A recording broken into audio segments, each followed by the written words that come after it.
So, Mr. Blast, I know that you are a just huge Spider-Man fan, especially of the non-Peter Parker Spider Hulks.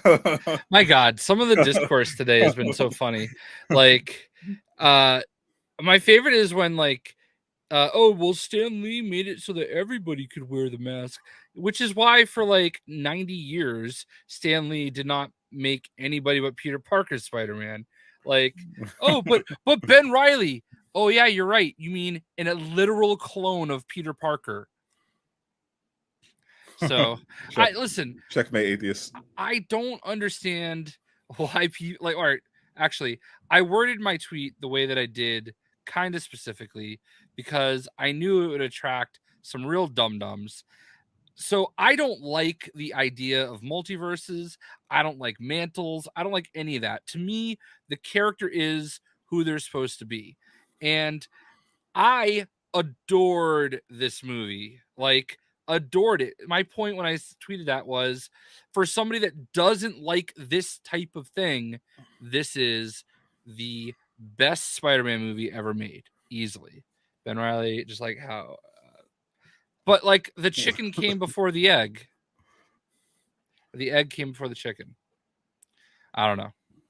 So, but yeah, like this is such a great movie, and it's not even just a Miles Morales movie. I know that he's sort of the central figure in a way, but like they made it Very much almost as much heavy about Gwen. Gwen. Yeah. Yes, a very much Gwen, because in the first, because in the Spider-Verse, that was very much a Miles Morales movie. It's an origin story. It introduced Gwen. Gwen was a very important character in that, of course, but it was mostly about Miles. We, got his basic backstory, got to know him. We really didn't really know much about Gwen at all. It was mainly about Miles adapting to becoming Spider-Man and getting thrust into all this nonsense and going through the what we now know. Well, we won't say anything about that, but he went through the events that you would expect from a Spider-Man character. Losing his uncle Ben, which was Uncle Prowler, Mhm.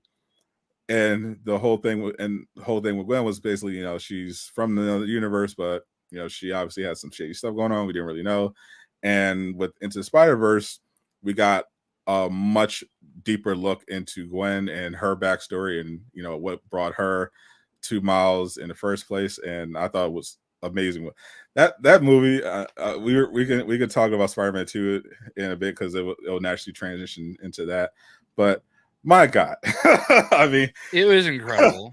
I was sitting in the third row, so I was like looking up. I was as close as you could be without being uncomfortable, and the visuals, like, obviously Into the Spider-Verse is a beautiful movie, and I was curious how they could top it. From the trailers, you could definitely see some amazing stuff, but my God, every scene was art, a work of art. It was just Don't highlight that message.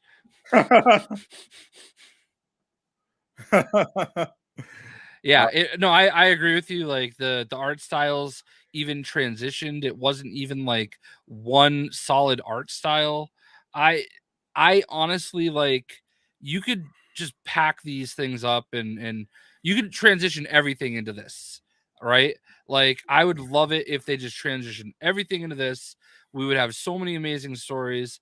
I don't know how they're gonna pump another one out by March. I hope it's all in the can and like being Mm. worked on and ready to go. It would Uh, have to. It would have to, because that I guess that gets to the only, because obviously we can just talk all day about how this is the a masterpiece and everything like that. So I guess it's fair for me to say the one things that I didn't love about it, just not even getting into the minor stuff, like fighting while pregnant or carrying your infant daughter, yeah. but the movie, the I don't generally like two-part movies, because this is my main issue with Dune. it was a very well made movie, but the but it felt unsatisfying when it ended because it wasn't a full movie, and that's the trouble you run into with when they try to split movies up. But I thought Spider Verse did a much better job of that because even though it felt like the cliffhanger for Infinity War. like a show or something like yeah, or even Infinity War, not even necessarily Infinity War because Infinity War was just, even though that was a cliffhanger, it felt final. Like, oh fuck, they lost. like Yeah. but Into the Spider Verse basically ended in the middle of the third act. Yeah. Like Infinity War was a complete movie, but they just straight up cut it off in the middle of the third act. So just by my estimation, they I don't know what plans they have for how they're going to wrap this up, but they could have easily been like maybe 30 or 40 minutes of story left based on what I thought they could reasonably do with where they left things. So I'm wondering if Beyond the Spider Verse is going to be a shorter movie because even though Into the Spider Across the Spider Verse was 2 hours and 20 minutes, this is one of those movies where I felt like they could have justified making it 3 hours. Yeah. Well, I feel like once we get to Beyond the Spider-Verse, we're probably going to see a little bit of fleshing out of Miguel's story, kind of Possibly, like what we saw with Gwen. yeah, I can Like see them do we're that. going to need to understand a little bit more about what makes him tick.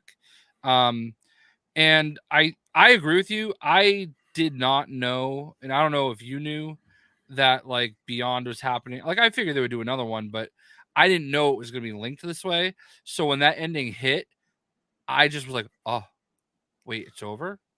Yeah, You know? I was ready for, like, there were plenty of movies, especially from Marvel, where you're looking at your phone like, is it over? But Spider is one of those movies where it ends, you're like, it's over. Yeah. Yeah. And I'm so glad. Like this is why I went and saw it at 2 o'clock in the afternoon. So that's I just literally the same time I I saw went it. to the absolute first showing that I could see. And like usually I'll go to the movie with I would have seen it with my brother. And even this one, when I saw the first one, I went with my wife and she loved it. So I think she was actually a little disappointed that I saw it without her. But I just did not. I'm so glad I did not have the possibility or risk of not having that feeling at the end of the movie, because when you experience it that way, it like it makes it matter so much more, you know? Yeah. And it really did. Like I that movie captures every emotion, and like I adore that movie. Like, and that's why I want to make such a point about how you guys know where I stand with mantles and multiverses and all that stuff. It's not normally something that I get behind and I like, but this is just done so well that I'm like exception made. All right, like this, the Spider Verse can exist. It could be its thing. No big deal. Whatever. Oh, Who cares? I'll this allow it. this is groundbreaking stuff. This It really is. Jayshockblast actually admits that multiverses can be okay. Yeah, I mean, listen, I mean, we're beyond the pale at this point, you know? Like at this point it's there, it is what it is, but like it was just done so well. And I think it actually brings my point back to what we've talked about before, where I feel Miles has done a disservice by not having his own identity, because every time you see somebody, every time they introduce somebody in this Spider-Verse, they all have their own name, you know? Like people kept like saying stuff to me on Twitter, like, "Oh, Ben Riley. Oh, you mean Scarlet Spider? Oh, there's even a pig that's Spider-Man. Oh, you mean Spider Ham?" You know, like you can sit here and keep throwing. Oh, even Gwen, are you mad? Somebody had said, "Are you mad that Gwen is Spider Woman?" Like, well, you mean Ghost Spider? Like, literally, all the other Spider characters seem to have their own name. They're not Miles does have one.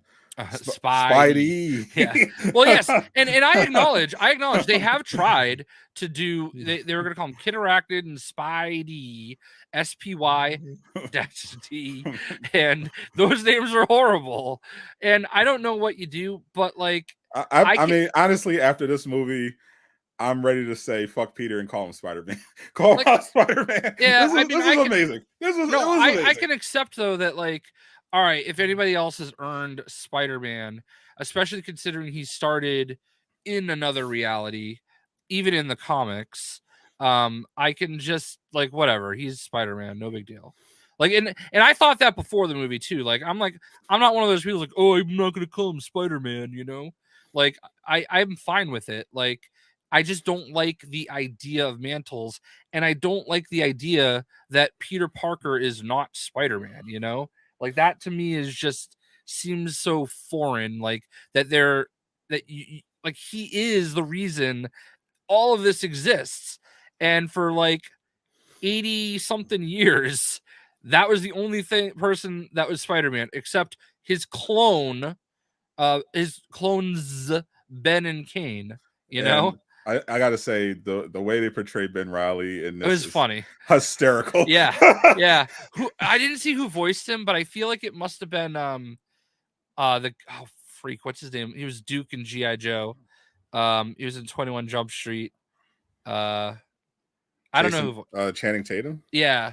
Like, he gave me Channing Tatum vibes, but I don't know who actually was his voice. I don't know if that's even out yet. Michael Bell. Oh. It's a Japanese. I don't know, but he it sound it was I was laughing every time. Spider-Man India was the dude, the taxi driver in Deadpool. Yeah, he was a very very good. That's why that's the really the show kind of the importance of if you're going to do mantles or whatever, definitely give them their own like unique identity and spin. Ben Riley was Andy Samberg. Eddie Sandberg, oh he did a wonderful job. I yeah, like the Indian Spider-Man and Spider Punk were were absolutely incredible. And Spider-Punk gave me like Lenny Kravitz vibes. he kind of reminded me. Yeah, he kind of reminded me of Constantine in a way, but like Yeah.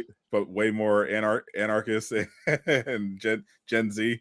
But it was good, and his animation from his unique universe. It was absolutely incredible. This movie was one of the amazing things this movie did was they didn't just set the mood, and it was subtle, but when you noticed it, it was just incredible. Like when they would usually movies just convey even animated stuff. They usually convey emotion in a scene, you know, with the actors' performances and the music. But in Across the Spider Verse, they actually visually represented, you know, the different changes in moods and shifts happening in a conversation to just fully highlight it. Like in the anime world, we call this sakuga. We call it sakuga, which is this really stylized style when basically when animators take a scene and just kind of flex. You know, maybe it's a character transforming, maybe it's a special attack. But Across Spider Verse just had Sakuga just everywhere. It was just for a scene, just a scene with just a scene with Gwen talking to her dad. The way the colors and the styles would shift, and oh, I was just sitting there with my mouth open, just like Yeah, it's what am such I a watching? beautiful representation of art, you know? Like, it's an art in every possible way.